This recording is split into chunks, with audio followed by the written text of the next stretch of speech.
41वां अध्याय मंडप वर्णन व देवताओं का भय।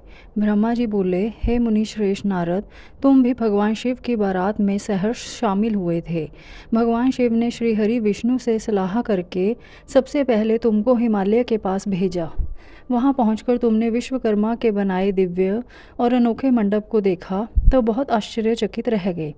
विश्वकर्मा द्वारा बनाई गई विष्णु ब्रह्मा समस्त देवताओं की मूर्तियों को देखकर यह कह पाना कठिन था कि ये असली हैं या नकली। वहाँ रत्नों से जड़े हुए लाखों कलश रखे थे। बड़े बड़े केलों के खंभों से मंडप सजा हुआ था। तुम्हें वहाँ आया देखकर शैलराज हिमालय ने तुमसे पूछा कि देवर्षि क्या भगवान शिव बारात के साथ आ गए हैं। तब तुम्हें साथ लेकर हिमालय के पुत्र मैनाक आदि तुम्हारे साथ बारात की अगवानी के लिए आए। तब मैंने और विष्णु जी ने भी तुमसे वहाँ के समाचार के बारे में पूछा। हमने तुमसे यह भी पूछा कि शैलराज हिमालय अपनी पुत्री पार्वती का विवाह भगवान शिव से करने के इच्छुक हैं या नहीं। कहीं उन्होंने अपना इरादा बदल तो नहीं दिया है।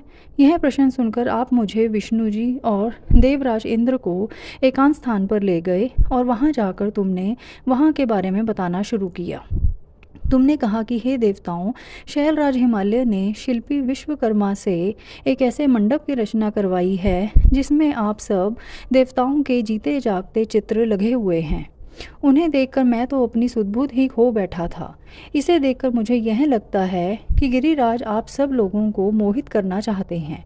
यह सुनकर देवराज इंद्र भय के मारे कांपने लगे और बोले, हे लक्ष्मीपति विष्णु जी, मैंने त्वष्टा के पुत्र को मार दिया था।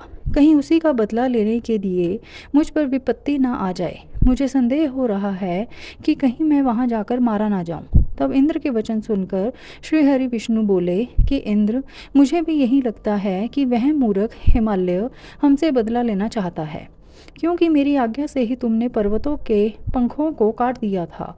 शायद यह बात आज तक उन्हें याद है और वे हम सब पर विजय पाना चाहते हैं।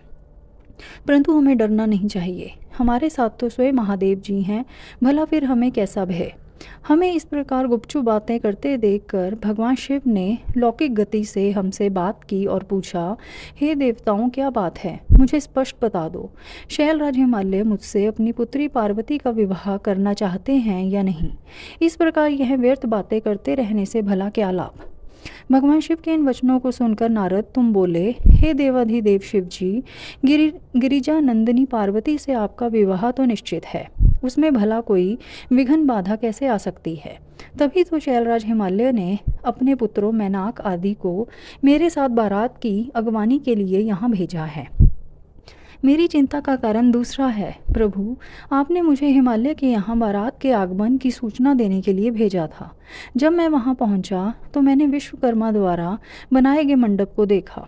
शैलराज हिमालय ने देवताओं को मोहित करने के लिए एक अद्भुत और दिव्य मंडप की रचना कराई है। आपको यह जानकर आश्चर्य होगा कि वे सब इतने जीवंत हैं कि कोई भी उन्हें देखकर मोहित हुए बगैर नहीं रह सकता। उन चित्रों को देखकर ऐसा महसूस होता है कि वे अभी बोल पड़ेंगे।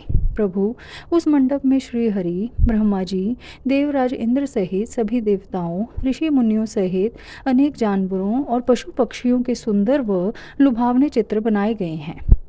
यही नहीं, मंडप में आपकी और मेरी भी प्रतिमूर्ति बनी है, जिन्हें देखकर मुझे यह लगा कि आप सब लोग यहाँ ना होकर वहीं हिमालय नगरी में पहुँच गए हैं।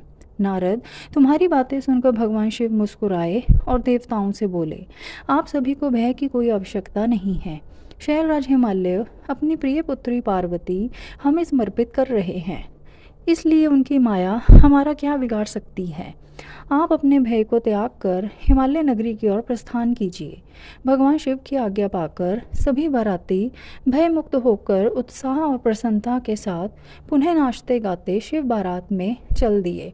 शैलराज हिमालय के पुत्र मैनाक आगे आगे चल रहे थे और बाकी सभी उनका अनुसरण कर उनके पीछे पीछे चल रहे थे। इस प्रकार बारात हिमालयपुरी जा पहुंची।